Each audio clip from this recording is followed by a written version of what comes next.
Hi, how's it? In the name of Jesus Christ, how are you doing? It's your girl Crankcake Garabo. I hope you're good. I hope you're peachy. I hope you're Stella. And I hope you're in a neat little bunch. If you're not, welcome to the party. Is that just not the story of our lives? I'm trying not to move too much because it's really hot in here. Yes, I'm only recording at 21:38 at night because of the heat. I need to find a way around the heat. If anything, I'm planning on purchasing a fan from Temu. That is like the whole entire determination over there. Then once I purchase a fan, an air conditioning thingamabob from Temu, maybe the conditions will be better during the day and I can record then. I am torn as to whether I should switch that light on or leave it off. Switch it off or leave it on. I don't know, but I have my toda from the flow up. Wait, listen, okay, at least this wig, it's just gonna stay there. It's not gonna give me grief for the duration of time that I'm out here having a chit chatter. So yeah, there's a fan down below that's on. It's quite weak though. The big one is the one that gives me a gale force wind and so therefore cools the atmosphere down, but it's really loud, so I can't record with it on. And I despised the fact that I had to come and record only now at 21:40 in the night because I was just like, my heart was bereft and I had to come here and record earlier to give myself comfort, but I couldn't just because it was just so incredibly warm like a clap. Anyway, I have mercy on a sister, so yes, today I'm drinking Oros because I just wanted it to be featured here as a guest speaker since I have no one else. Say hello to Oros. Anyway, I hope you're good, I hope you're peachy, I hope you're Stella, and I hope you're in a neat little bunch. If you're not, welcome to the party, as that's just not the story of our uneasy lives. Why do I feel like this wig is hiding my earrings? Yeah, it's my earrings. I want them to show. What? I want them to show. Like, what's good? This fan has got some pretty cool air now that I've left it on for a few minutes, so it appears I have to have it on for a season before it can actually start to make any kind of difference. In case you're wondering what I'm talking about, this is what I'm talking about. We're always talking, so maybe you might be confused as to what my conversational departure is premised around. It's a fan, just like I got a whole bunch of fans that act like that ain't a thing. Listen, that ain't a thing. They be acting, and it's alright. Like, do you with the acting, but we're gonna have a conversation. Yo, you know what? Anyway, so let me just introduce. I already have done some kind of a somewhat intro over here, but it appears I have to just keep introducing because if I don't do that, but I don't even know why. I'm not 100% like satisfied every time I start recording. I should be, but everything just appears to be moving like a moving average in a strange direction that I don't appreciate. But only once I start recording, and then next thing I'm all disquieted, so whatever. As I chit chatter over here, I will listen. It's gonna be a thing. I will be distracted because I'm doing edits, because I'm working a lot, you know. I'm not really sure if I want internet on my phone. No, but this phone doesn't give me grief when there's internet, so we're gonna leave it. I haven't really started talking, have I? Except I feel like I have started talking. This thing is cooling my legs. It's cooling me down below. It's like down there. But I need the air here in my chest somewhere. But it's okay. Just like hot air rising. The heat of my body, upon it being cooled in my legs, will rise to my neck and I'll feel better. Anyway, whatever. Yeah, yo, you know what? Listen, I don't even know why this thing is not appropriately responding. My editor that I'm gazing at right now with deep carefulness. We don't know. How you up? How you down? How you sideways and how you squinting? Please don't squint. It's uncouth, it's uncute, it doesn't make any kind of sense. You're probably wondering, Garabo, what are you saying? Listen, I'm saying whatever I want to say. Because after all, I'm being sat on the chest off by a loco like the motive. Lady, like I'm being sat on the chest off by a loco like the motive. She is loco like the motive. Like locomotive, as in like the car. She's loco like the motive. Cause a car be going all different kinds of directions when weird people be driving them, especially when they're drunk. And that chick be going everywhere like a drunken driver in a locomotive. She is loco with a bad motive. Anyway, whatever. Some random lackluster, dastardly, ever so incredibly beastly, gnarly, ever so incredibly cancerous, fantastically malevolent lady at the tube machine over there is of the imagination that in her loco motive, she's also gonna drive me off a cliff because we're all in this locomotive together. Mamilang, we're gonna have a discussion But as you can see, I'm a little bit distracted over here, or maybe lots of distracted. Really, it's up to you how you want to gaze at all this distractedness. It might be a lotto distracted or a little distracted, but distracted nonetheless it is. But it's okay, even when I'm distracted, I be out here giving gospel vibes. I be out here giving you a hallucinogen called You're Gonna Get It Eventually, that what you want, until you find out that, Jesus Christ is Lord. Okay, listen, I need this thing to move like at the speed of lightning, like blitzvinnig. Because if it doesn't move, listen, whatever. Probably wondering, oh, what are you talking about? Yeah, I've been blabbing since I started talking here. Because that's what people think I'm here to do, just blab. I be blabbing, like all the day long, I just blab. It's like I'm not even a gospel servant, I'm just merely blabbing. Blab! Anyway, whatever, look, today we're not gonna be singing. Because there is a blab in these atmospheres that is of the imagination that I'm going to be hanging out, and it's laugh. Blabbing, they be blabbing. Listen, we're not singing today. We're just out here getting things out, okay? I be blabbing. According to a lot of people, I'm just blabbing, except I feel like I'm making some pretty impressive and importante notes that people must be writing down, jotting down or whatever. Like I am a lecturer at a varsity, letting you know what's in the exam. Like you best to write it down, child. Cause if you don't write it down, child, you'll have some problems in the exam.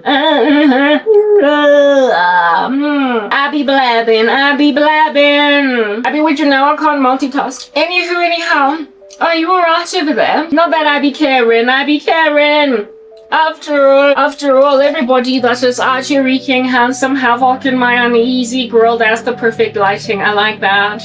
It's making me pop and glow like the balloon. I don't even know where I ended. Okay, listen, over here, yeah, okay, cool. Gotcha.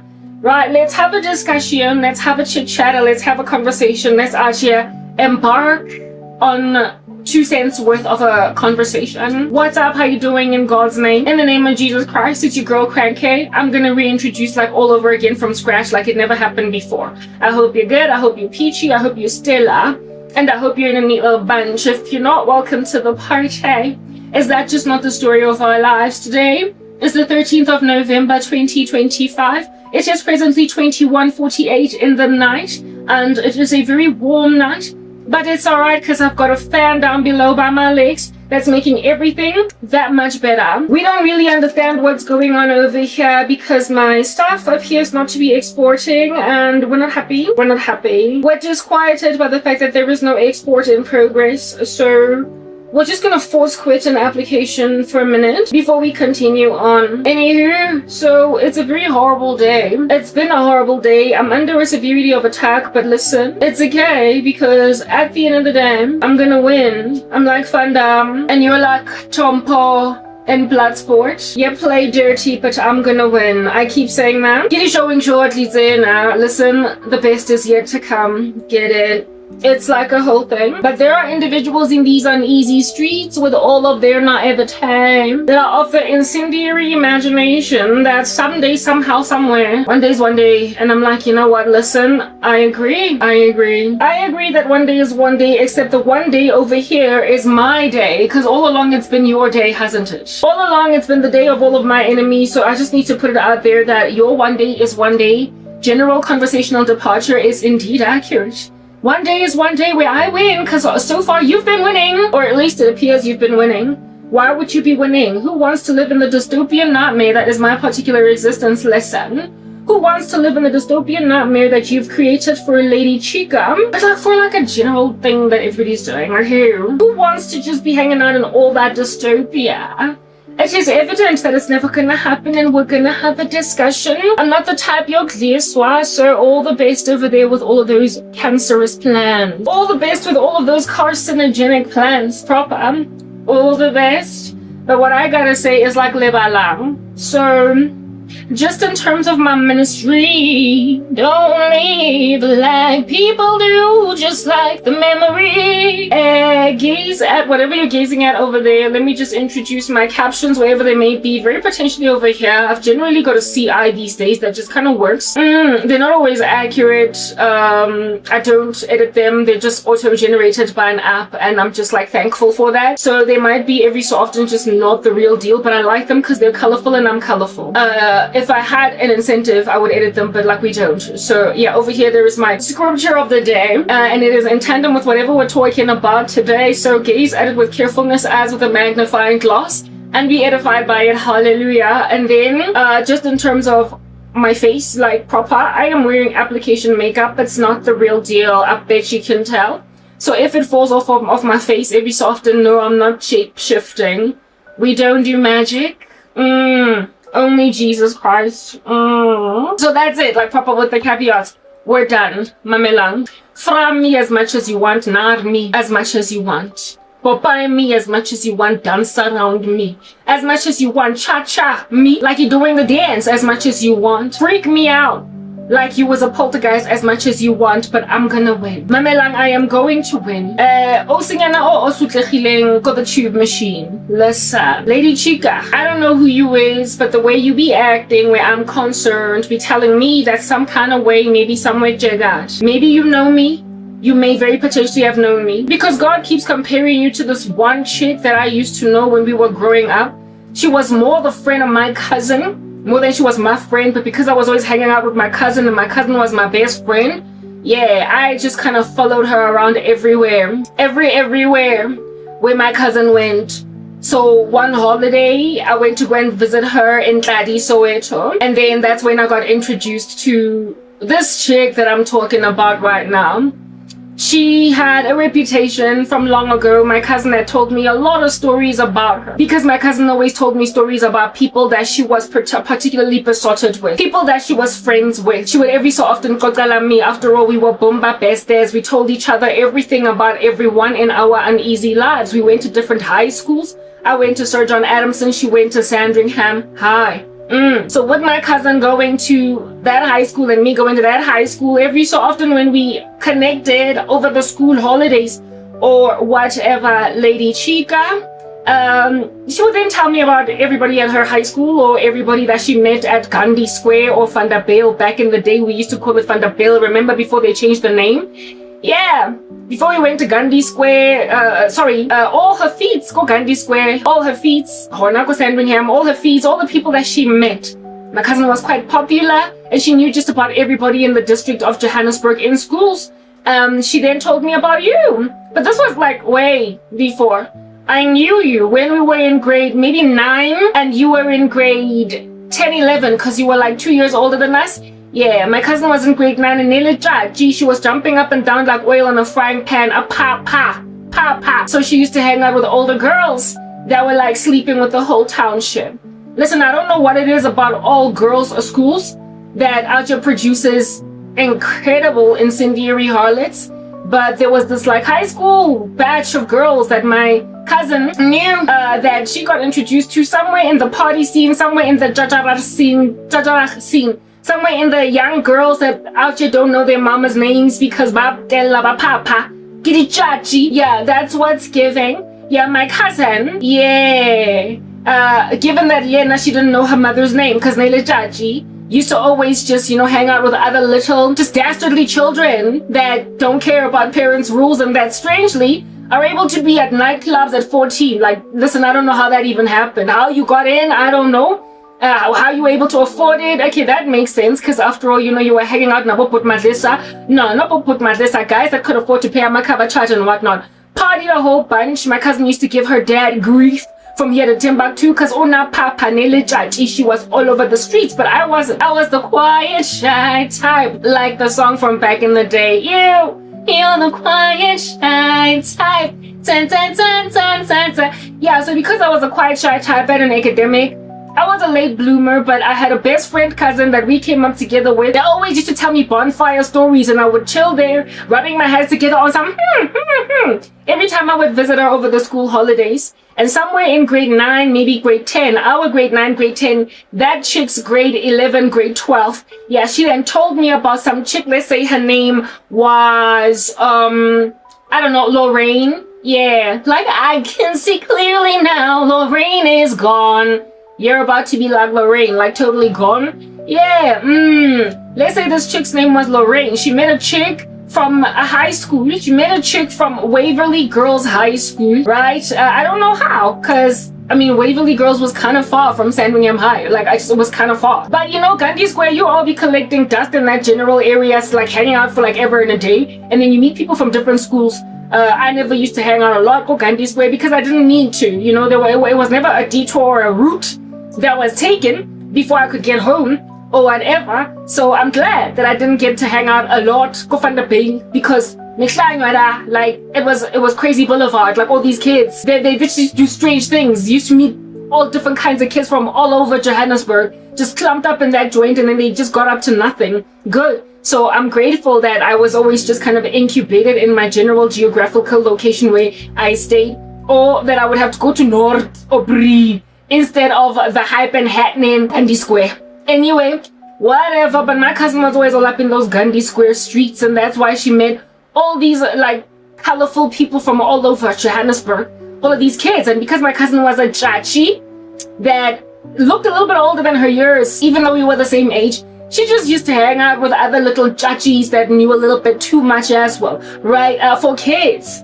Yeah, this chick was in grade 2 years older than us. When we were 15, she was 17. When we were 16, she was 18. I could go, you get my point. 1982, we were 1984. My cousin and I, and there it is that my cousin is telling me all these like horror stories, because frankly they turned out to be horror stories as life would progress, because I don't know why I was hanging out with any of that. I don't know why I let myself, by the time I got to the age of 17, why I let myself just go with the tsunami. In the earlier years, I was kept together in a neat little bunch, ensconced almost like a cold body inside a blazer, but I kind of lost my mind later on when I made a decision to start dating, and that's the problem, right? The issue isn't starting to date. I had made a decision that I'm not going to date until I'm 16, and so when I was 16 I started dating, and that's when I just lost my mind. That's why women, I did a whole bunch of shows saying, Kopa, let's get joller. Just don't joller, because when you joller, you be out just dropping a ball. I was an academic, and yet I did not matriculate with them distinctions like I got distinctions in my earlier years in school because of joller, breaking the virginity, partying, clubbing, smoking cigarettes and zol. Yeah, that done messed with my matric results until I couldn't study exactly what I wanted to study at university, and also until I couldn't get a scholarship, because I would have inevitably gotten one if I had stayed on the right track, because I was an academic. And thanks to me not getting a scholarship, I nearly died at the age of 19 going on 20, because I had to drop out of university because my mom was not paying my fees, and I got so depressed that I wanted to die because I had no purpose and I was gathering dust in the Gasi. Listen, I nearly died because Nekijola.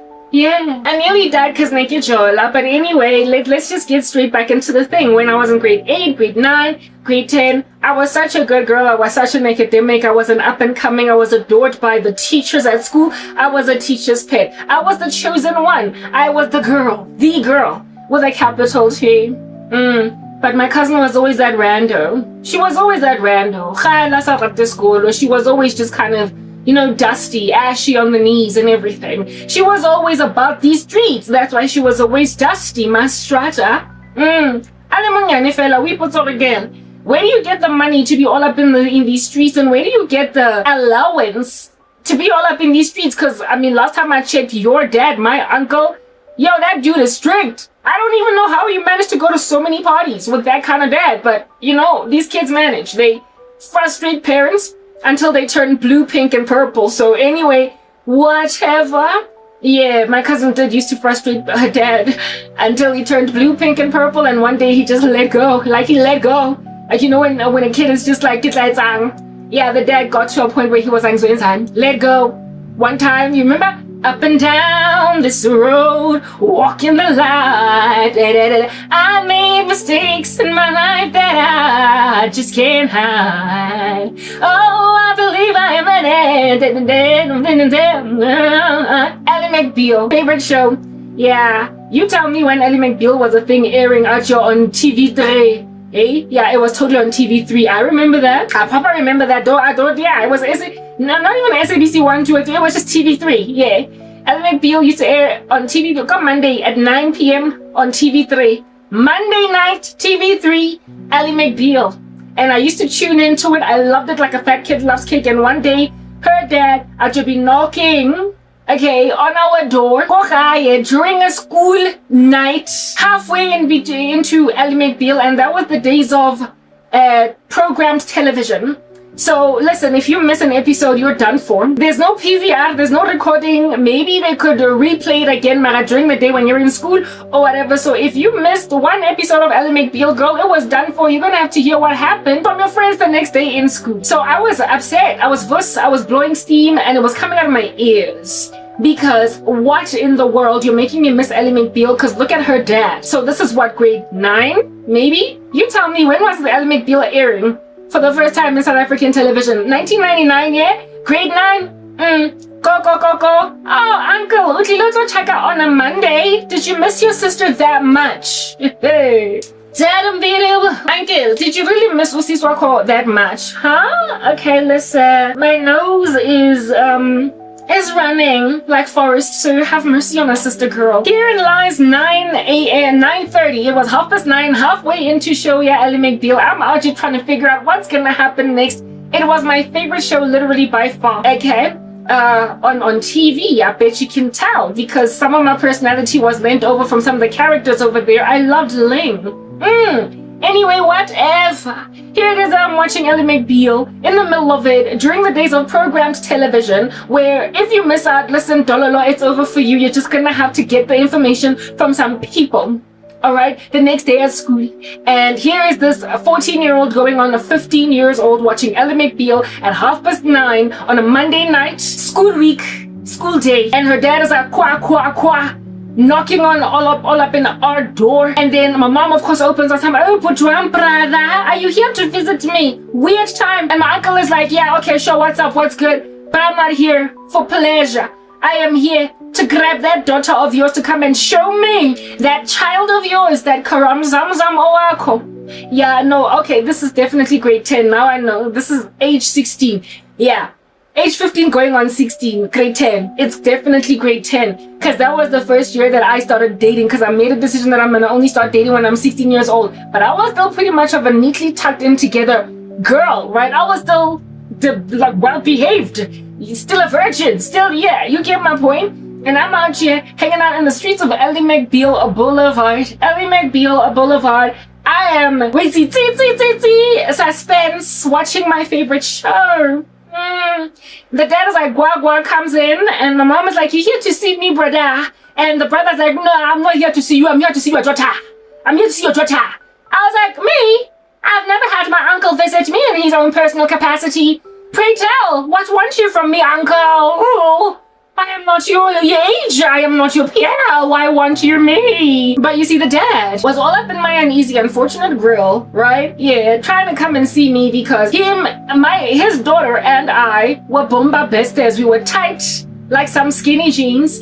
And so everywhere that we went, everywhere we traveled, everywhere we basically kind of perused general atmospheres and ecosystems, I sometimes was dragged along. I sometimes was carried along with the wind with my cousins. So he figured, if anybody's gonna know where my child is, it's just this one. It's just this one. So back before the days of cell phones or anybody making a phone call in advance or whatever, the dad rocks up. The dad, my uncle, rocks up ko Jagateng ko his ko Naturina. Okay, and this is, my grandmother had passed away, and my uncle inherited the house Kotladi Soweto, so they moved there. The house in Naturina used to belong to my uncle. My mom moved there because my uncle didn't want to sell. So we went from Alberton to Naturina. So that's why we were staying in Nash during that season. And he comes to his former house, now where my mom and I and my family stays. And go. In the middle of Ally McBeal, I'm at your nar like a narky. Because like, what in the world? You're interrupting my piece. And there's no pausing this thing. What in the world is wrong with you? He knocks all up in my grill. It's like, Karabo, I need you to show me where my daughter's boyfriend lives. I know that he stays somewhere in Spruitview, but I need you to show me exactly the house where he stays. Now, understand about from that date, maybe like 2 months ago during some school holidays, we went to go and visit, because during the school holidays, without fail, I would either go to my cousin's house or she would either come to mine. We were like tight like skinny jeans, all right? And during the school holidays, that's when I would, meet all of her circle of mutineers against their parents. That's when I would meet her circle of barbarians against parents. All children are barbarians, but some barbarians are more equal than others. There are certain children that make their parents' lives a living nightmare, and my cousin belonged to the kinds of circles or groups of friends that were just insatiably barbaric towards parents. I had girls too in my high school, and we were barbarians too to our parents, but to a certain extent only, where it is that maybe every so often we refuse to wash dishes, or we throw our toys off the cot, or we'd have mood swings, or we'd not come home by a certain time and annoy our parents. But you know that your child is like an exceptional barbarian when they disappear for like the whole weekend. That's another kind of barbarian against parents. And my cousin's barbarianhood against parents with all of her crew of people, was more equal than our kind of barbarianhood. It was those kinds of kids that make parents lose their mind. I wasn't that kid. My friends in high school weren't those kids. All kids annoy parents, but there are certain kinds of kids. The ones into drugs, the ones into disappearing all weekend, the ones into having sex on parents' bedrooms, kids give parents hard times, but there's kids, like the ones from the movie Kids, that really, basically, parents could like die because, my cousin was that, alright? My cousin was that, yeah, alright. So during the school holidays was when I used to meet barbarians, like the ones that were more equal than other barbarian children. I was barbaric in the sense that every so often I would sleep without washing dishes, and my mom would wake me up at like 2 a.m. and blankets off my body on someone, and then I'd have to go and wash them. I was that kind of a barbarian. But I then later on joined the barbarianship or the barbarianhood that was more equal than others. In the Bible it is written that in the heart of a child dwells a great deal of folly, but the rod of discipline drives it away from him. But thank God for not parents, but for children who are just naturally self-disciplined. Children that are just naturally not about that business. Kids that are gonna say, I know who I am.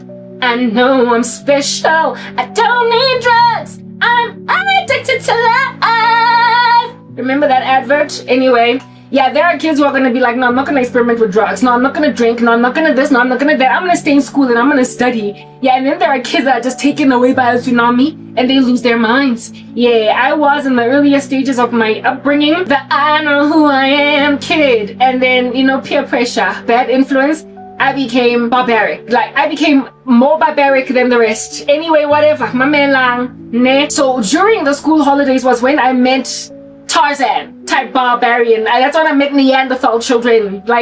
That's when I met kids that were the kinds that made parents kick kids out of home until they pop out. Could never understand that kind of phenomenon where kids are to be getting kicked out of home. What would make a parent kick a child out of home? I never got told don't come back home because I didn't wash dishes or because I stayed out in the strata until 7 p.m. That's not the kind of stuff of ungabuye kaya. Ungabuye kaya is you weren't here for Thursday, Friday, Saturday, Sunday, you came back on Tuesday. That's the kind of stuff that can make a parent be like, don't be coming back, no, don't come back. I don't know that kind of gangster life. It was gangster's paradise for my cousin. So life was rough in the streets of that kind of childhood, but I gazed at all of that on some I look up to her. Popular cousin, that's the thing about these chicks, were popular. Later on in life you look back and you're like, yes, like it. It's the very popular ones all over Johannesburg, Koskolong, that are gonna become the bono later on in life. But you only wake up, later. Anyway, whatever. So during the school holidays was when I often met certain circles of barbarian. During the school holidays, when I was still like grade 8, grade 9, in the early stages of high school, was when my cousin would tell me stories of barbarian Bahai, and if at all it was possible, sometimes I would even get to meet her barbarians.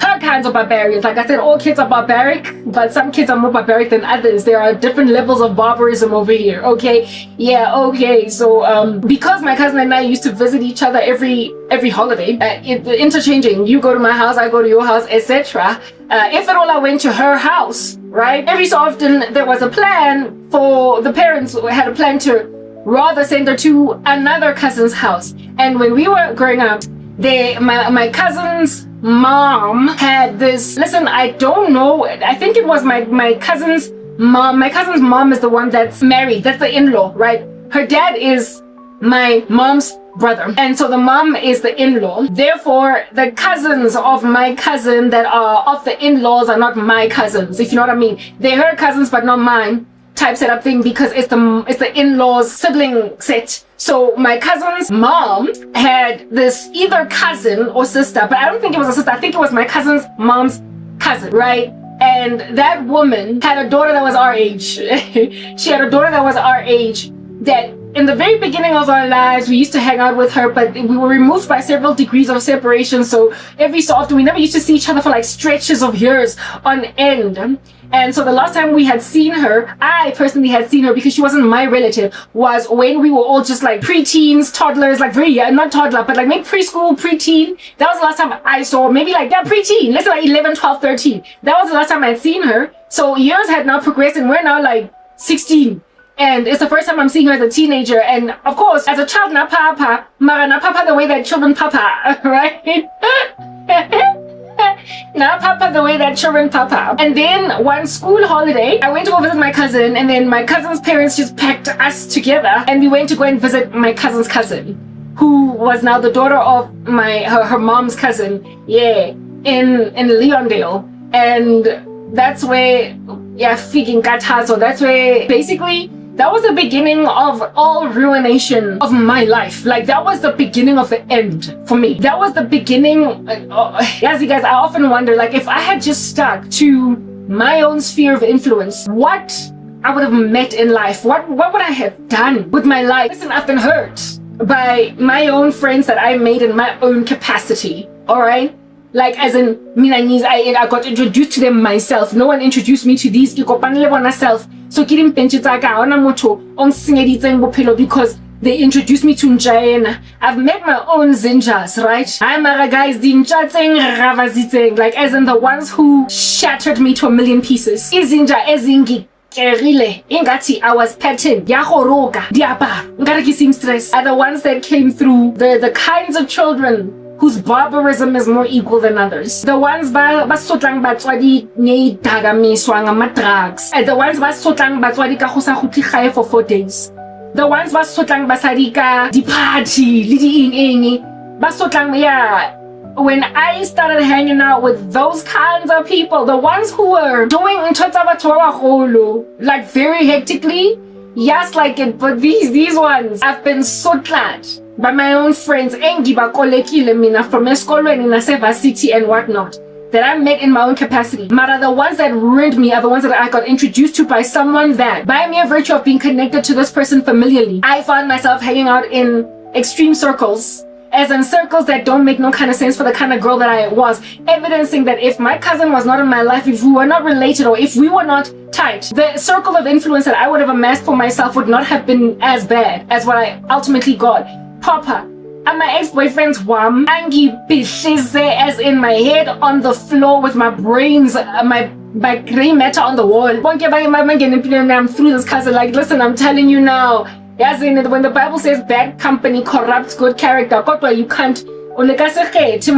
God is providential. He orders everything in beautiful ways, right? He ultimately brings things around full circle. So therefore, you can't really regret anything. Only use it as a testimony to help edify some people. And sometimes in a family where you can choose your friends, but you can't choose your family. And Lomutlona was fam, so there was no way that I could choose her. So and there was no way that we were not going to be tight because we were born the exact same year. and our parents were tight as siblings, so it was inevitable that Naruto Badi Boomba. It was inevitable. It was inevitable, and there was no way that I could have chosen any different. Like there was proper no choice. And since I was still impressionable as a child, I showed that there was no getting around that.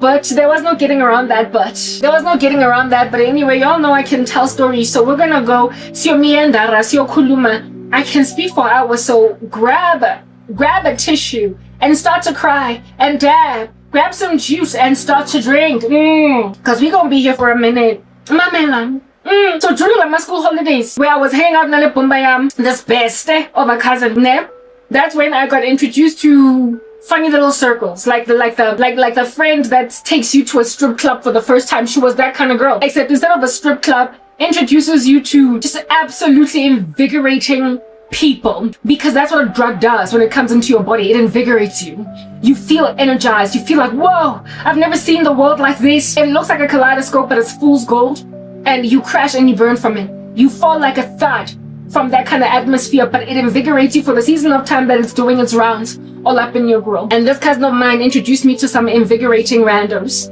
Yeah, stealthy, steady, slow, you know, hanyani, footstep by footstep type people that I was encircled by. Became child's play, I was like, Isuka, you don't know Jack. Cause me, I know real people. Me, I know proper people. Me, I know our popular. I started to find my girls from high school, kind of like last time, kind of getting nearly dead in and of themselves. Like they were just drooping skin, just walking around. And they came except now I realize that if I had just them, while they betrayed me, doesn't compare. Whatever under heaven it is that was done to me by the barbarians that are more equal than other barbaric kids. I know those barbarians showed me flames. So during the season of time when I would visit my cousin, we would then I would then hear horror stories. Now today they reflect as horror stories. But back then it was like, ooh, excited, you know, storytelling. Also, tell me more. Gotcha, I'm in Grease Lightning trying to get some information coming out of the mouth of an individual or whatever.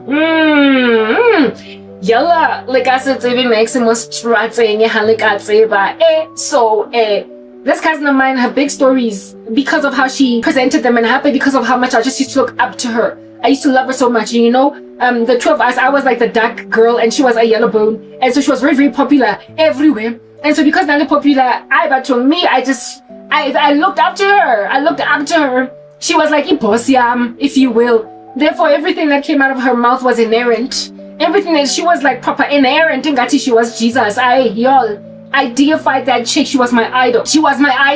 And that's where my life just entirely got destroyed, Anish. Yeah. Look at me be 41 years old and get decimated by an idol. She was an Asherah pole, dog. She was an Asherah pole. Just walking around. She was an idol to the crankhead. Anyway, I told you I'm gonna be distracted for a minute, cause I be out here doing edits or whatever. That chick was an idol. So one school holiday, we go and we vagasha. One school holiday, we go and we vagasha. This chick that was our peer, Hanerohola, who was her cousin, and I guess my friend. Yeah, we went to go visit her in Leondale. And Manje, y'all know. I can say I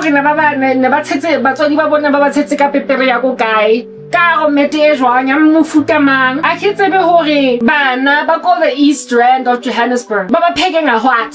Baba food we like a yes, like it, they were so impressive. You be out here underestimating the living daylights out of everyone that comes from anywhere other than Josie Mabone, other than Soweto, other than whatever, until you met them East Rand kids. I don't know if that's still a thing today. I can say that if that's still a thing, I'm Slanji, guys, right? Mara, when I was on the come up, I was born in 1984. All of them random kids from the East Rand of Joburg. I know, never to Johannesburg, that's where all these rappers came from. Abo squatter camp, abo that's where I used to date a guy that passed away from Hidden Force. That was from Tawaza, right? Gimang Primo. Yeah, all these like really popular guys from our days. I don't know if it's changed. Maybe today is Saboteur. I can show. Maybe Wakajokoba came. But when I was on the come up, proper, all these East Randers, yeah, but everybody kind of wanted to be with them. I don't know what was up with that. Maybe it's because they produce so many rappers. I don't know. So many rapping randos, so many celebrities out to be popping out of those woodworks, right? Okay, fine. So we had our like wonderfulnesses, our pro kid and whatnot. Mara still. But remember ko Israel ha ke tse bona leng ka bona. Le basadi ba teng me bongo muffin. Bonke me ba phuma that side, eh? Ka fela na ba tsoko Tembisa ko is ko Leondale. They came from Spruitview. They came from wherever. And I don't need, like I told you, I would never have met any of these East Randers. I would never have met any of them if it wasn't for my cousin, because really and truly, except for the one that I met in my own capacity, the guy that passed away, because I was working in Rosebank and then he came into the store where I was working and that's how we met, right? Mara, I was introduced to Bonalaba Fanalaba East Rand. I was introduced to Bonalaba Fanalaba East Rand, Laba Boy. I was introduced to them by Lumudlona and Lumudlona and I herself, so where would she find them? Where does she find them? She would go to Gandhi Square in Jaffa just to gather dust or to meet other people, and seeing as Gandhi Square was the central point where everybody that basically used to live either go Soweto or go Spruitview or wherever, they would meet in that center if at all they went to schools that were like really far. Yeah, the bus that went everywhere. Yeah, that's where all these kids met. These school buses of all these kids that lived all over this Johannesburg. Go Gandhi Square, and my cousin would just hang there for like periods upon periods upon periods of time. I guess for like all of eternity, she would just hang there, and eventually she just amassed for herself. I know she dintswanyana tsa bana ba senang maitseo ba mo Johannesburg kaofela dintsha tsa bana ba mo Johannesburg di barbarian tsa mo Joburg ona kopana le tsona kaofela da, and ne ba hlantshwa ke botjha kaofela, ne ba hlantshwa ke taba ga bona taba le hore batswadi ba bona what they gotta say, ne ba hlanya kaofela bona ha ba kopane jana ke taba hore Grand Chapo akuna muntu obabukile when they are at Gandhi Square bonke out there doing a rap battle or whatever. So because no khona le mental illness inje hectic, because there was a lot of mental illness, mengena muntu othi ho no khusna full stop ne khusna chi ne khusna cul-de-sac inyana T junction, some kind of yield, something to cause the slowness of vehicles. Mega anjwa nje drive you vroom vroom vroom vroom vroom. Now, what guys, like their lives were like revving cars, like no self-control, no self-control. Sorry, yeah, very la lawyer na West Africa, no self-control. Hana mucho stopang krivai, because I'm not trying to I guess at that stage, right? So I'm not mucho stop krivai. Onko muntu is just on a mission. Uyo moshela abazali impilo.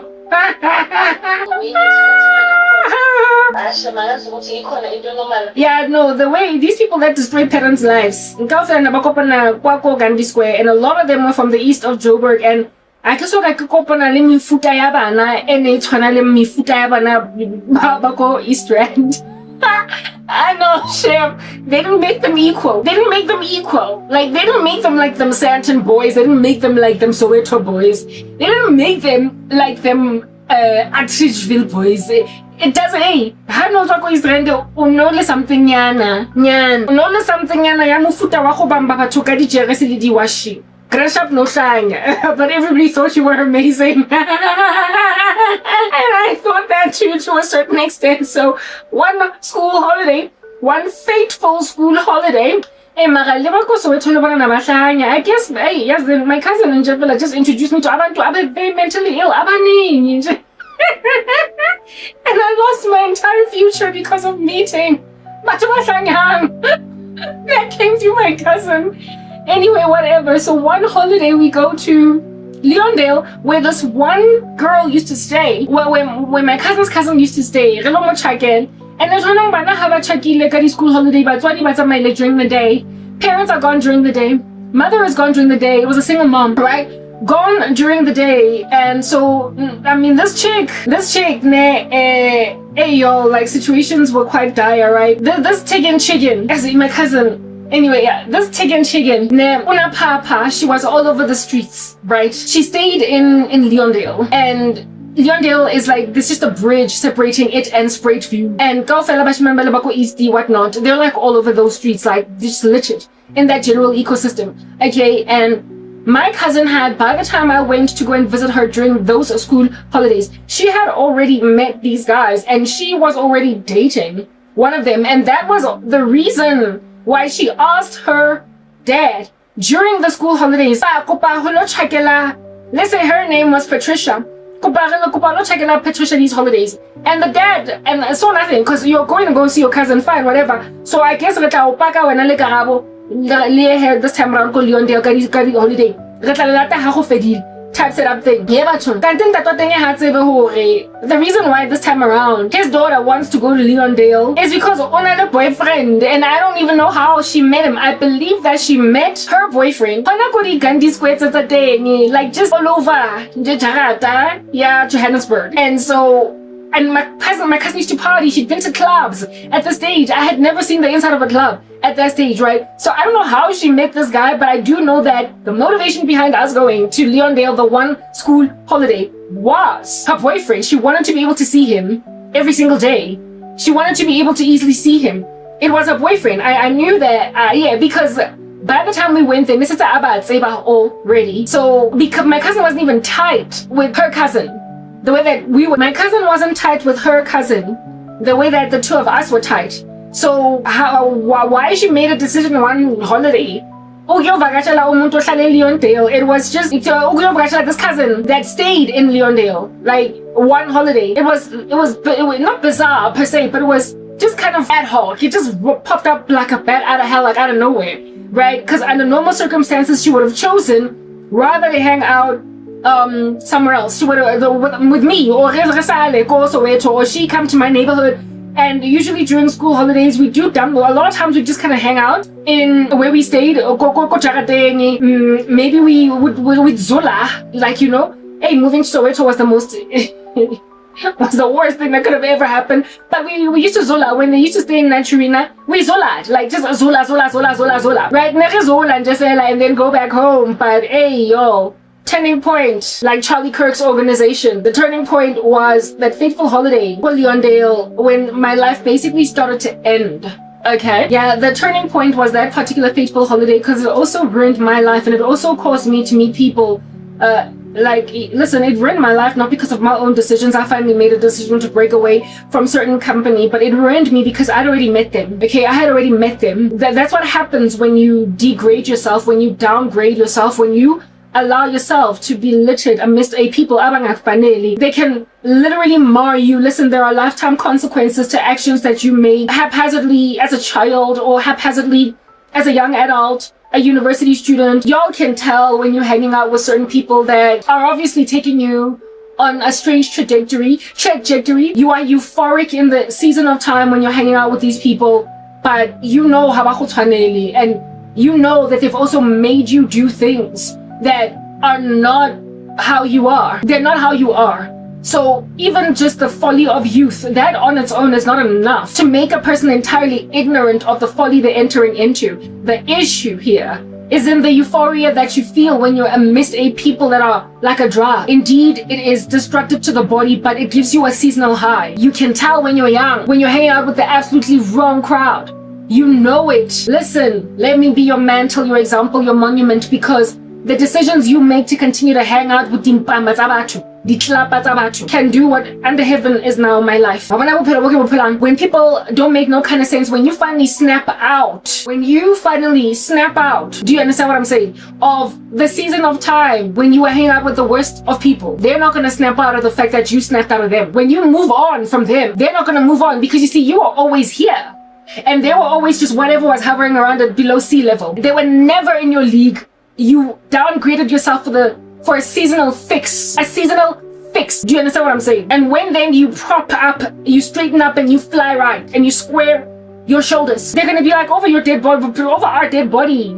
You ain't Jack. You know the saying in the scripture in the Bible, a prophet has no honor in his own hometown. Well, you can also explore that into this reality. A person that becomes relevant and important and of upstanding reputation is without honor amidst the people that he or she grew up with. The people that you just kept hanging out with, that you kept on getting baba last ways. As a baba last person that after vomiting from just a drunken stupor, as that chick that was sleeping on her vomit. The only reason even why you vomited on the couch and passed out was because no seletawa, but you were made to drink more than you're used to. Just to impress crazy people that you're hanging out with. And then since you couldn't hold your liquor because you were not a drunk, you then were the one person that slept on your vomit or killing on the couch, while everybody else that was just accustomed to puza, that could hold their liquor because they were drunks, they laughed at you for essentially not being able to handle that fast life. Do you understand? And so now for the mahlanza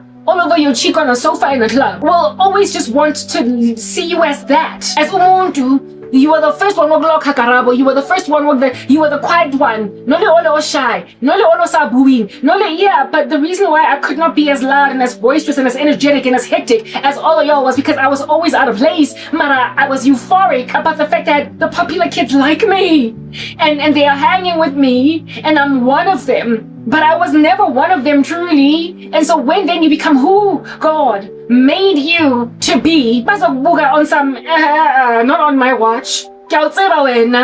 Oh, slowly, you're that snail. You are that one you are that one while the rest of us would still be dancing up until 4 a.m. in the morning. You're the one. Hey, no, actually, dude, you don't. Because Gresham, even back then, young people, that's the thing. You see, I'm not able to reach the audience that I'm actually trying to reach. Do you understand? I'm trying to help you get to understanding Muti. There are lifetime consequences to allowing yourself to downgrade with people that give you a seasonal high, a seasonal euphoria, a seasonal moment. And that make you feel seasonally really embraced. Papa, and they will consider you way in over your head to think that you're going to be something more spectacular, more special, and more reasonable, more valuable than them. And so when then you do something that is just astronomical, out of this world, more spectacular, now that you have snapped out of hanging out with crazy people, they will be the ones to pull you down. So if you can avoid crazy company now, as a 16-year-old, listen, do that. If you can avoid crazy company now, as a 10-year-old, listen, do that. As a freshman in university, 18 years old, do that. If you can avoid that heinous company early, do that. Because proper, these people will follow you into your early adulthood, your late adulthood. They will follow you into your middle age. And when you are doing things that excel, whatever under heaven they would inevitably end up as, they will drag you down.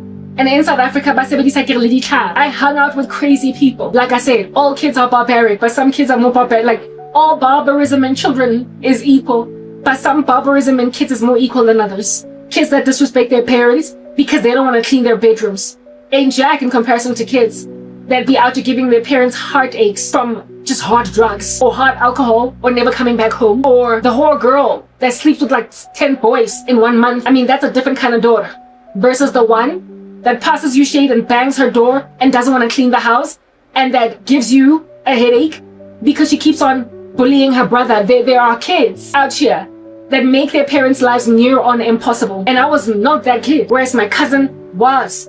And I, upon realizing this thing, instead of basically retreating, realizing that I felt a sense of euphoria because all that rebellion and all that freedom in the midst of such young people. You're too young to be this free because you're frankly still dependent on your parents, and yet you're so free. I thought it was excellent. I thought it was freeing. I thought it was liberating. But instead it was a snare. Yeah, so but then again, you know, that's the disquiet and the misfortune of my person. I can't even reach the kids that I'm trying to reach because according to Jesus Christ, according to the Lord,